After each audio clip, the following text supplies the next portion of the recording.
جهنم نه رب العالمین بیا دا نیکان چې دا لږه نیکي ده دا پکې ډېره مودی چې ډېره نیکي ده دا به لږه مودی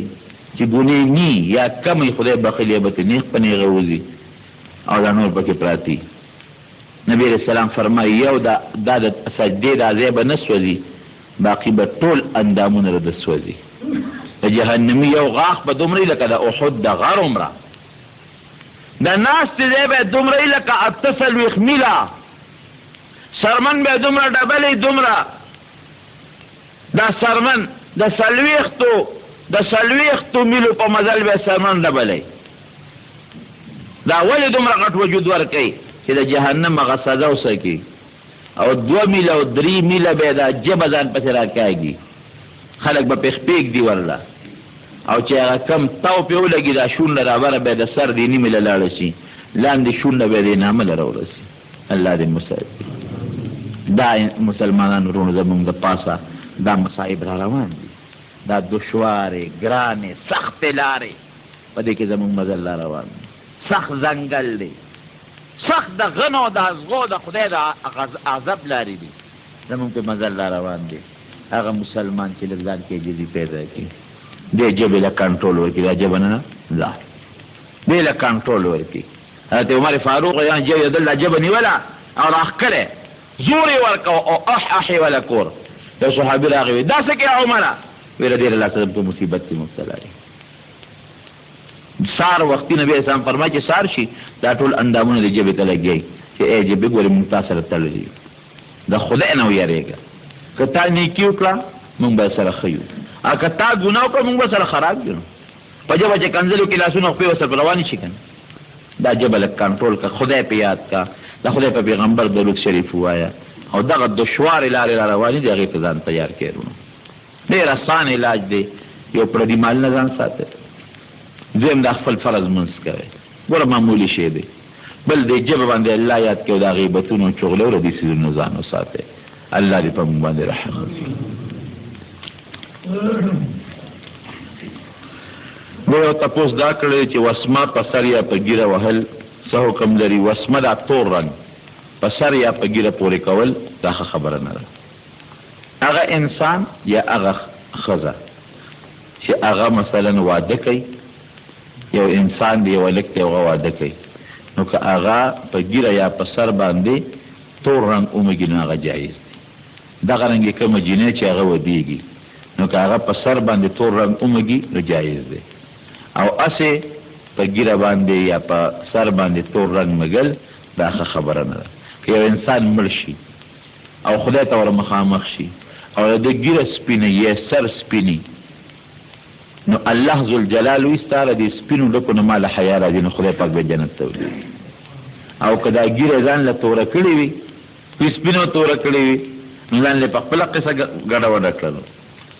غسل او اودس ورسره کېږي، چې په ګیره یا په سر رنګ مږلي نو غسل هم کېږي او اودس هم ورسره کېږي. نجومي ته یا مثلا دا پیریانو میریانو والا ته تل جایز دي که جایز نه دي؟ نجومیانو ته خو تل بالکل جایز نه دي. دا کوم په دوکانونو کې ولاړي ناستې اکثر دا مرغۍ ورسره وي او یې قسمت ده لږ ورنو. زه یو ځل پېښور کې روان وم، د بالیسار سره خوا کې په دې فوټپاث باندې یو مرغو والا ناست و، کله کله یې مټه راونیوم. زه داسې بل پریشانه شوم چې خدای چا راونیوم چې مې وکتل اوس یو سړی دې مټې ونیوم. ما ته د دې خواشه وروړه چې قسمت ته له وګوره. یاره غوسه راله، مې داسې کار وکړه چې ځان له قسمت وګوره چې د دې دوړو نو د دې فوټپاث د ناستې نه ظالمه بچ شي. دا څه کې زما قسمت مې د خدای فضل دی، ښه دی. خپل لمونځ او دس کوم او د ټول دین سره الحمدلله کوشش کوم چې ټیک د ګناهګار ډېر یو، خو مې خپل قسمت ځان له برابر کا چې د دې فخاري د دې ناستې نه د دې مرغوغ د دې قصو پسو نه خلاص شي. مته زبا با نو چې د پیغمبر هم جنت چا کړی دا کم ځای کې کړی دا څومره کسانو کړی دا پروتانو تاسو کوم دستار په جنت کې څومره کسان د خپل شی مال شمیر معلوم دي؟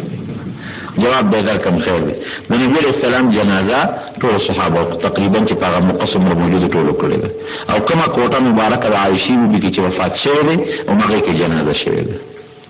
او هغه نه بار نه وکړل شوی د کنه پیغمبر صاحب چې کوم وفات شو عقل به پروتي دوه درې کسان به ور داخليدل او جنازه به کوله اما وتل بیا به دوه درې کسان داخليدل بیا به جنازه کوله بیا به وتل په دغه طریقې جنازه شوی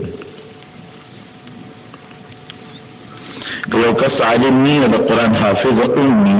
نو مستقیم منطق ګوري شي کنه نو که په قوم کې عالم موجودي نو هغه بهتر دی که په قوم کې عالم نه نو بیا حافظ چې څوک زیات خپل قاری هغه بهتر دی او که داسې پکې نو چې کوم پکې نه کی هغه بیا خپل منطق کی او نو دا سبحان الله نمازیګر مونږ امام شروع کی او تلاوت په جهر شروع کی خطا شي نو مقتدی وته سبحان الله یا الحمدلله وای دا فکر به برابر شي او دا چې ما خام منسوب کوي او دې خطا شي امام او په تلاوت مقتدی وته سبحان الله نو راته بیات شي دې ټولې کالي کې چا سره او هغه سره نور نقد پیسې نه په زکات نه واجبېږي ورته رب العالمین زمون په حال رحم وکړي خدایا دا لوی صحراګانې او دا لوی مزل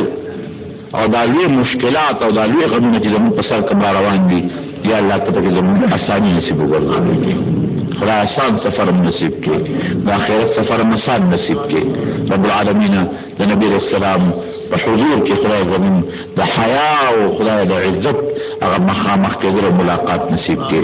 الله د فتنو آفات او بلیات او مشکلات او غمونو په امن کې وساتي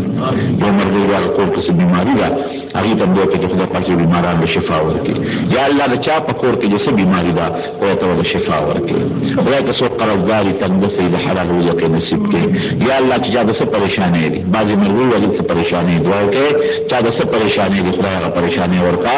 په خوشاله باندې بدل کړي چې دا څه قسم تکلیفونه دي غمونه دي مشکلات دي خدای هغه په خوشاله باندې بدل کړي خدای پاک چې څه مقدمي دشمنه جوړي هغه په پرو باندې بدل کړي خدای موږ د فتنونه افتونه بلیاتونه او د دنیا د آخرت د غمونو په امن کې وساتي الله تعالی ناراضي شي خدای د خپل قهر او غضب نه په دې جهان او په جهان کې وساتي خدای د خپل قهر او غضب نه په دوار جهان وساتي خدای زموږ عجب استا په ذکر چالو کې